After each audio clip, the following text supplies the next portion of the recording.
¿Qué tal? ¿Cómo están amigos y amigas de esta comunidad? La reforma judicial es una realidad después de varios días, por supuesto, meses, semanas de discusiones, señalamientos que no parece que vayan, por supuesto, a menguar ni mucho menos. Incluso la intensidad de los mismos será una realidad en las próximas horas, en los próximos días. ¿Por qué? Ese sería un punto de inflexión en toda esta discusión.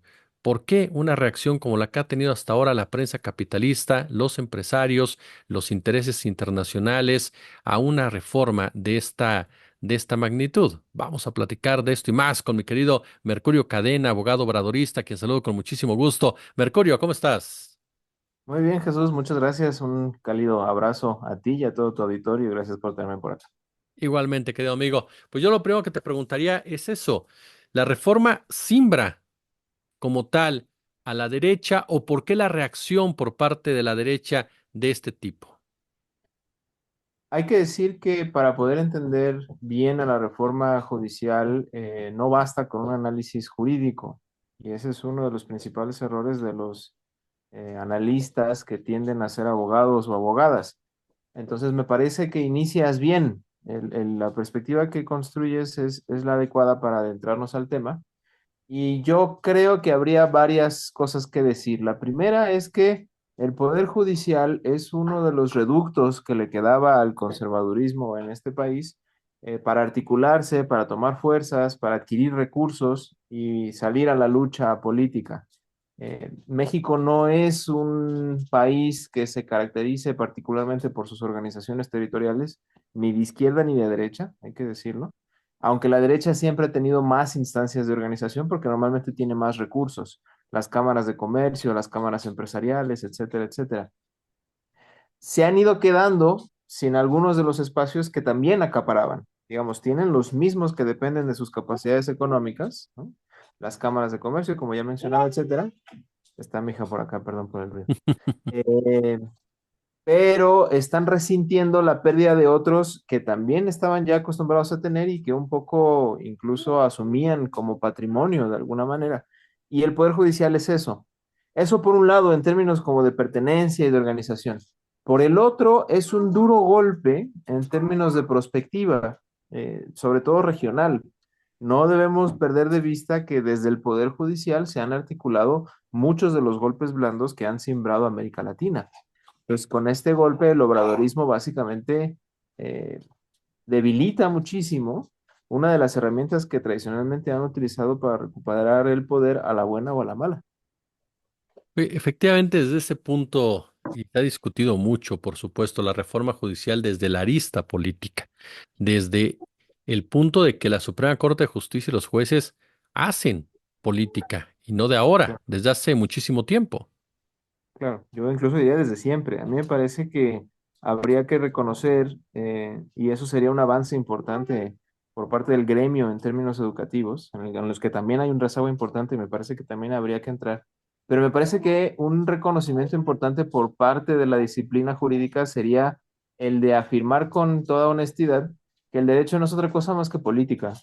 Es decir, es una forma de hacer política, es una de tantas maneras de hacer política. Es la política caracterizada por su mediación de instrumentos jurídicos, es decir, de normas, leyes, sentencias, manuales, reglamentos orgánicos, pero al fin y al cabo es política. Y basta con acercarnos al fenómeno desde una de las aristas en donde queda más claro que es la aplicación de la ley, ya sea jurisdiccional o sea administrativa. Es inevitable interpretar la ley. No existe tal cosa como una interpretación esencial. Y de hecho habría que decir que en el fondo la interpretación llamada literal no es otra cosa más que la primera metáfora, la más accesible, digamos. Y en ese sentido, la orientación que le demos a lo que estamos leyendo, a lo que estamos interpretando, siempre tiene un componente ideológico. Y eso, digamos que no es reciente, es de suyo, del oficio, digamos. En la medida en que estamos obligados, obligadas a interpretar, este componente político, por mencionar uno de varios, es inevitable. Sí, Eh, totalmente. y por lo tanto, me parece que lo más sensato sería empezar a reconocer, a enseñar y asumir como práctica que el derecho es una forma de hacer política. ¿Por qué el derecho se inclina a la derecha, mi querido Mercurio, cuando de repente uno pensaría que el Poder Judicial, yo sé que voy a decir una utopía o a lo mejor algo muy ingenuo, pero el Poder Judicial tendría que estar mucho más humanizado y de repente cuando escuchamos a muchos de sus máximos representantes, nos topamos con ideas y conceptos totalmente inclinados hacia la derecha. Mira, yo tenía un profesor brillante, francamente. La derecha a veces llega a tener cuadros interesantes. Eh, y además él no es tan de derechas, pero bueno, él decía y él nos explicaba que una de las razones por las que los abogados, abogadas y el derecho como tal se inclinaban hacia el conservadurismo es porque de suyo, en términos metodológicos, es una disciplina conservadora. Es decir, lo que hacemos abogados y abogadas, sobre todo los que ejercen más directamente y los que andan en litigio y tal, es de hecho evitar riesgos.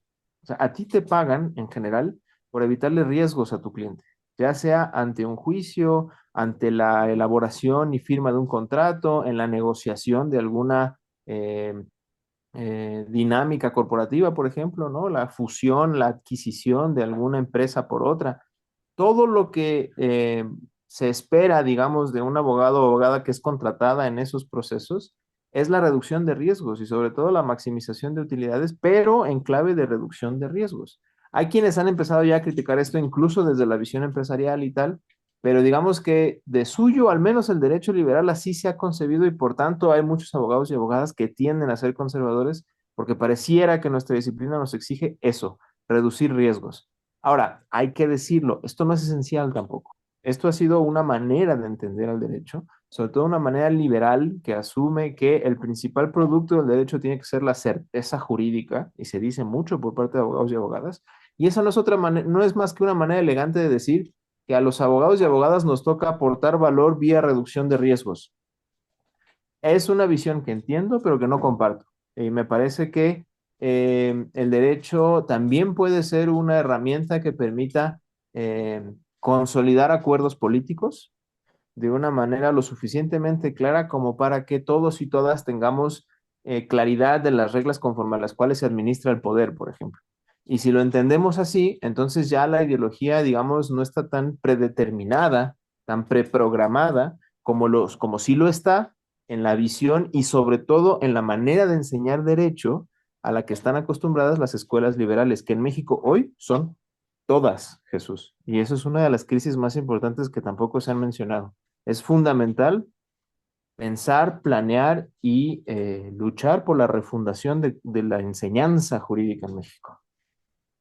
Sí, porque por eso vemos expresiones como las de las últimas semanas por parte de integrantes de la Facultad de Derecho de la propia máxima casa de estudios que tú platicas con los estudiantes de la UNAM, con sus académicos y te lo dicen, la Facultad de Derecho es la menos progresista que existe dentro de la Universidad Nacional Autónoma de México y no representa como tal ni siquiera a muchos de sentir de otras facultades ni mucho menos. Se alejaron Bueno, incluso por eso los estudiantes, por eso los abogados, tarde que temprano, Mercurio, llegan a alejarse de estos conceptos de justicia social como tal, cuando ya desde la escuela traes un rollo completamente, pues sí, podría ser conservador, neoliberal o de cierta sí, forma sí. alejado de lo que podría ser una justicia mucho más cercana a la gente. Mira, uno de los pilares fundamentales de la enseñanza liberal en México todavía es el positivismo jurídico. Y el positivismo jurídico básicamente es la versión jurídica del positivismo filosófico. No me voy a meter mucho en eso, pero digamos que el postulado fundamental del positivismo o una de las cuestiones fundamentales del positivismo en términos de disciplina era el intento por depurar a las disciplinas. Es decir, que cada una de las disciplinas fuera lo más pura posible, que el conocimiento fuera el más puro posible tanto en economía como en ciencias exactas, como en matemáticas, pero también en derecho. Y entonces, uno de los pilares fundamentales de cómo se enseña derecho en México es el positivismo jurídico, sobre todo en su más importante y más fino y más brillante exponente, que es Hans Kelsen. Y básicamente lo que Kelsen hace es crear una teoría que incluso él hace llamar teoría pura del derecho, en la que, para no hacerles el cuento muy largo, lo que hace es generar una serie de criterios para distinguir con mucha claridad qué según él y según sus contemporáneos era derecho y qué no. En esa discriminación queda completa y absolutamente fuera la noción de justicia. Incluso se asume que toda noción de justicia forma parte de una disciplina distinta a la jurídica, porque lo jurídico única y exclusivamente se preocupa por el derecho aprobado, por el derecho positivo, no en sentido optimista, no es positivo de optimista, sino positivo de puesto ahí, en términos etimológicos. Es decir, lo que ya está puesto ahí por los cuerpos legitimados para hacerlo, en este caso, pues las cámaras legislativas. Eso es lo único que, con base en esta visión, le es relevante al abogado. Entonces, ni siquiera ha sido como una especie de resultado de cómo se ha enseñado. Ha sido uno de los pilares fundamentales de la visión jurídica contemporánea. La justicia no forma parte del objeto del abogado real bajo esta visión. Oye, escuchamos y vemos a muchos, no solamente conductores de televisión, no solamente comunicadores, no solamente académicos intelectuales, a muchos representantes del derecho, el caso de Diego Valadez y demás, hablar de que la reforma judicial es el apocalipsis, es la destrucción de México, es la destrucción de las instituciones. Todos estos personajes que de una u otra manera crearon ese otro México que efectivamente comienza a derrumbarse con esta reforma. Sí, y lo que habría que decir es que son más propagandistas de lo que ellos mismos van a reconocer jamás. Están defendiendo una visión de cosas y una visión de mundo, pero algunos con más buena fe que otros, la mayoría con muy mala fe, no están reconociendo que esa visión de mundo no es esencial. O sea, las cosas no tienen por qué ser así. Y por lo tanto, el que desmantelemos esa visión en específico que ellos consideran esencial y que ellos consideran como la apoteosis o la culminación incluso de la disciplina jurídica y del diseño y de la razón de Estado con base en la cual puedes construir instituciones, no significa que eso sea así. O sea, en el mejor de los casos, ellos se creyeron su cuento y bueno, no sé si saldrán ahí del mito de la caverna. En el peor de los casos, saben que lo que ellos proponen no es esencial y más bien están buscando que se siga creyendo que sea esencial porque ese modelo defiende intereses que a ellos les convenga que sigan siendo defendidos y priorizados a la hora de tomar decisiones públicas. Entonces, lo que hay que decir es, frente a quienes de buena fe creen que eso es así, pues desengáñense pronto. Y frente a la gran mayoría de los que operan más bien con mala fe y están diciendo que algo es esencialmente bueno cuando solo es eh, particularmente conveniente para ciertos intereses, dejen de engañar a la gente. Basta. Dejen de esconderse en un lenguaje tecnificado, oscuro, deliberadamente oscuro, para decir que defienden cosas buenas cuando solo están defendiendo intereses. O como diría Nietzsche, dejen de oscurecer deliberadamente sus aguas para que parezcan más profundas. Ya está. Claro. Oye, ¿cuál es tu opinión, querido Mercurio, de la reforma judicial? ¿Qué y qué le falta, además de la reforma judicial, cuando hablamos ya del tema de la aplicación de la justicia? Yo creo que ahí es donde también tenemos que continuar con nuestra lectura jurídica, digo, política, Jesús. A la reforma le falta mucho, pero habría que decir que es un paso inevitable hacia lo que se necesita conseguir, porque la reforma política tiene una dimensión sobre todo política.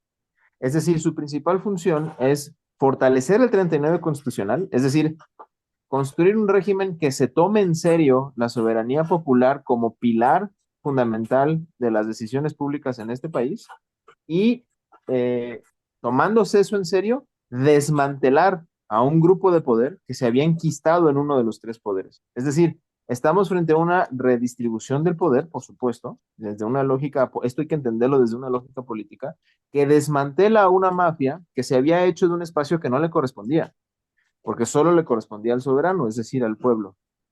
¿Por qué este paso? Y esa es la principal función de la reforma judicial. Regresarle al soberano las facultades que le son inherentemente suyas y que las ejerza el Poder Judicial de la mejor manera posible, sin esta separación contramayoritaria que se inventaron y que se sacaron de la manga. Eh, Eso lo va a lograr la reforma. ¿Va a lograr la reforma todo lo demás que necesitamos que logre en materia de justicia? No, hay muchos pendientes, pero aquí está el quid, Jesús. Esto es lo fundamental. Si no se hubiera desmantelado a este grupo de poder enquistado en el Poder Judicial, todas las cosas que siguen habrían sido imposibles. ¿Qué es lo que viene? Ya incluso lo hemos comentado.